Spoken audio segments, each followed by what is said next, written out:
c'est un lien majeur, parce qu'effectivement, on comprend mieux aujourd'hui, de plus en plus, que les causes des grandes maladies chroniques qui forment l'essentiel des maladies qui sont en progression dans le monde entier sont liées aux questions d'environnement. Mais il faut définir l'environnement de façon large, donc, en incluant évidemment l'alimentation, le mode de vie, parce que tout ça s'influence. Alors la bonne nouvelle, la mauvaise nouvelle, c'est qu'effectivement, on a un environnement qui s'est dégradé et qui donc a des conséquences au niveau sanitaire importantes.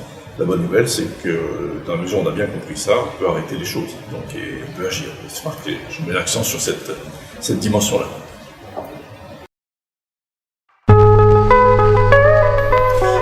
Le quotidien, c'est effectivement, il faut bien comprendre, quand on parle d'environnement, on a tendance à penser quelque chose de très lointain, sur lequel on peut pas tellement agir. L'environnement, c'est aussi l'environnement domestique, par exemple.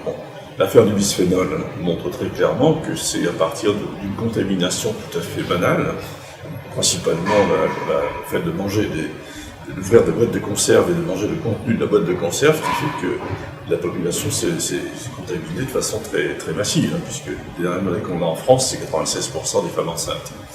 Donc voilà un geste tout à fait banal qui a des conséquences sanitaires lourdes.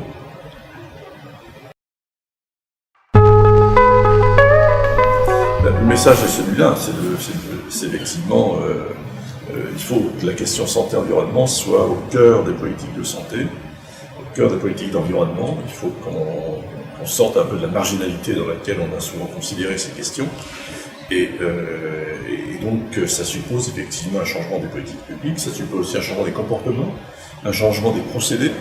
Je reviens sur cet exemple du bisphénol, mais vous changez le procédé de revêtement de l'intérieur des boîtes de conserve, vous avez ce qui n'est pas extraordinaire à faire, ça se fait d'ailleurs assez largement maintenant, eh bien vous avez un gain de santé considérable.